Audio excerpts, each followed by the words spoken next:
you won't be able to get an SBA loan if you are venture capital backed or you receive equity from private investors.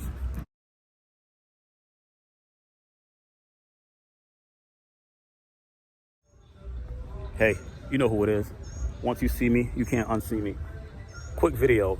Got off the phone with a banker about an hour ago, 45 minutes ago. And there's this thing called the affiliation rule. Now, a lot of businesses, and it's not a surprise that a lot of small businesses, just businesses in general, they're looking to get an SBA loan.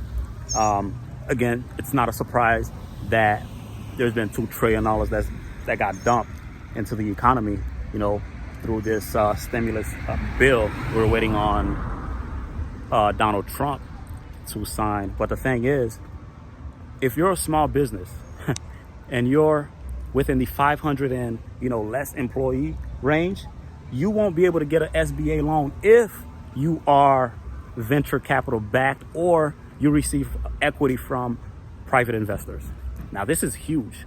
The reason why is because these companies that's going to rush and try to get a loan, they're not going to be eligible. And a lot of these companies were looking, to the SBA as a safety net. Now, these companies, they're not going to be eligible for that loan. What's going to happen is you're going to see the unemployment rate continue to peak because these small companies, they're going to have to lay off, individuals. Because the thing is, there's a huge misconception about what private investors' roles is. And I can tell you, there's only two things these guys worry about. Two things. One, especially during times like this, recession, depression, economic decline, they are only worried about keeping the lights on and making sure the business does not tank. Only those two things. That's the only two top priorities they have. Anything else, they're certainly not worried about U.S. jobs. I can tell you that. That is not what they're worried about. Okay? So a lot of people have their roles, private investor roles, confused. They don't really understand what it is. And that's the only things that those guys think about. And the thing is, when it comes time for that, they say, hey, listen, we have to cut costs, right? We have to cut costs. We have to lower overhead. So how is that going to happen? They're going to look to lower, cut costs any way they can.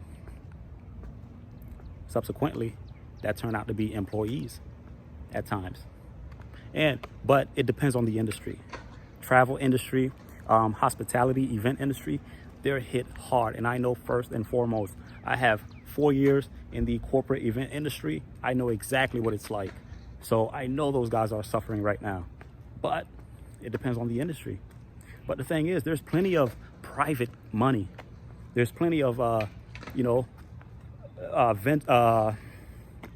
private money out there. There's plenty of that for startups. But the thing is, even if you're in the 30 employee range, it can still affect you because they still deem it as affiliation. So a lot of these businesses, they won't be able to get the loan that they need, that they thought were available to them. Mass layoffs, even more, continue. So what happens? So these guys have to think about when raising money, when raising funds, be smart about it. Make sure your CFO is guiding you.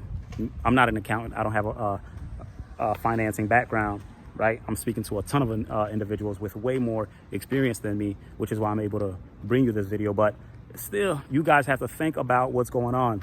And the thing is, until the government fix it, they don't really have an interest to fix it politically. They don't. So it's going to be hard. So think about the way you're, pursuing, when you pursue your endeavors, you have to raise capital. Think about it.